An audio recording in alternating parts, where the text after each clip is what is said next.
안녕하세요. 격리TV 한아란입니다. 이번 시간에는 분계, 회계원리에 대한 이해를 돕기 위하여 용돈 기입장을 가지고 복식보기로 분계를 해보겠습니다.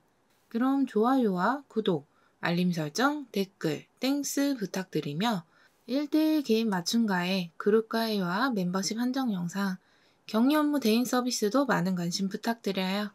용돈 기입장은 단식부기로 단순히 입금, 출금으로만 기록하는 장부죠. 회계원리의 개념과 분계에 대한 이해를 돕기 위하여 이를 복식부기로 분계해 보겠습니다. 분계란 부기에서 거래 내용을 차변과 대변으로 나누어 적는 일을 말하는데요. 이 분계를 하려면 차변과 대변을 알아야 되겠죠. 자산은 차변에 오면 늘어나고 대변에 오면 줄어듭니다. 부채는 반대로 대변에 오면 늘고 차변에 오면 줄어들고요. 자본도 대변에 오면 늘고 차변에 오면 줄어듭니다. 비용은 차변에서 발생되고 수익은 대변에서 발생됩니다. 그럼 바로 시작해보죠. 3월 1일 용돈 100만 원이 통장에 입금이 되었네요. 이를 분계하면 내 통장에 돈이 들어왔으니 자산이 늘어나서 차변의 자산의 증가로 통장에 해당하는 계정 과목 보통예금을 사용하고 100만 원이 와서 그만큼 늘어났다라고 표기를 하죠. 대변에는 용돈이 회사의 매출과 같이 수익으로 인식한다면 수익이 발생되어 매출 계정 과목이 대변에 100만 원이 오면 됩니다. 다음 3월 2일 저녁으로 치킨을 3만 원 주고 사 먹었다면 비용이 발생되어 차변에 복리후생비 3만 원이 오고 대변에는 체크카드로 바로 통장에서 돈이 나갔다면 보통예금 3만 원이 와서 자산이 줄어들게 됩니다. 3월 4일에 노트와 볼펜 등을 2만 원 주고 구입을 했다면 차변에 비용이 발생되어 소모품비 2만 원이 오고 대변에는 자산이 감소되어 보통예금 2만 원이 옵니다.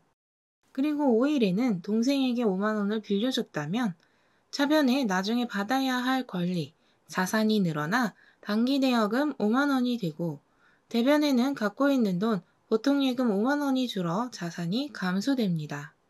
또 6일에 친구에게 급전으로 10만 원을 빌렸다면 통장으로 받아 차변에 보통예금이 10만 원이 증가가 되고 대변에는 져야 할 빚, 부채가 늘어나 단기차입금 10만 원이 됩니다. 7일에 바로 그 빌린 돈 10만 원을 갚았다면 차변에 부채가 감소되어 단기차입금 10만 원이 오고 대변에는 통장에 있는 돈, 보통예금이 10만 원이 와서 자산이 감소됩니다. 다음 10일에 태블릿 PC 50만 원을 구입했다면 태블릿 PC는 보통 1년 이상 사용하기 때문에 자산으로 인식해서 차변에 비품 50만 원이 오고 대변에는 그만큼의 돈은 인출되어 줄었으니 보통예금 50만 원이 와서 자산이 감소됩니다. 15일에 보험료 6만 원이 인출되었다면 차변에 비용이 발생되어 보험료 6만 원이 오고 대변에는 그만큼의 돈이 줄어 보통예금 6만 원이 와서 자산이 감소됩니다. 16일에는 친구 생일 파티 선물 5만 원을 구입했다면 비용이 발생되어 차변에 기업 업무 추진비, 즉 접대비가 5만 원이고 대변에는 그 대금을 지급했으니 보통예금 5만 원이 와서 자산이 감소됩니다. 20일에는 핸드폰 요금 4만 원이 인출되었다면 차변에 비용이 발생되어 통신비 4만 원이 오고 대변에는 보통예금 4만 원으로 자산이 감소됩니다. 22일에는 길에서 500원을 주었다면 자산이 늘어 차변에 현금 500원이 오고 대변에는 수익이 발생되어 자비익 500원이 옵니다. 25일에 통장에서 현금 3만 원을 찾았다면 차변에 현금이 늘었으니 자산이 증가가 되어 현금 3만 원이 오면 되고 대변에는 통장에 있는 돈이 줄었으니 자산이 감소되어 보통예금 3만 원이 오면 됩니다. 마지막으로 27일에 동생에게 심부름을 시키고 심부름 값으로 만 원을 줬다면 차변에 비용이 발생되어 급여 만 원이 오고 대변에는 자산이 감소되어 현금 만 원이 옵니다. 그럼 이 분계한 것으로 재무제표까지 만들어 볼까요? 손익계산서를 만들어 보면 수익은 100만 500원입니다. 3월 용돈으로 받은 100만 원이 매출로 500원 길에서 주운 것이 자비이익으로 이 둘을 합쳐서 수익입니다. 그리고 비용은 21만 원입니다. 치킨도 사 먹고 노트 볼펜도 사고 이런 비용이 발생된 것을 모두 합쳐서 21만 원이죠. 그럼 이익이 났냐 손실이 났냐 계산은 수익 빼기 비용으로 계산됩니다. 그래서 여기서 손익은 수익 105만 원에서 비용 21만 원을 빼서 79만 500원입니다. 그럼 재무 상태도 만들어 볼게요. 3월 말일로 현재 보유하고 있는 자산은 79만 500원입니다. 현금 3만 원을 찾아서 동생 심부름값 만원 주고 500원은 주어서 2만 500원이 남았고요.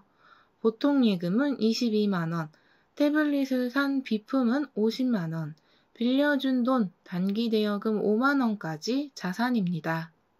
그럼 부채는 없습니다. 급전으로 10만 원을 빌렸으나 바로 갚아서 단기 차입금이 없죠. 그럼 자본은 79만 500원입니다. 손익계산서에서 계산한 손익이 이익잉여금으로 자본으로 오게 됩니다. 제대로 결산까지 했다고 하면 비품 50만 원에 대한 감가상각까지 반영을 해야 하지만 여기서는 감가상각을 제외하고 하겠습니다. 그럼 여기서 알 수 있듯 자산은 부채와 자본의 합계와 같습니다. 지금 다니는 회사의 재무상태표도 한번 확인해 보시면 알 수 있습니다.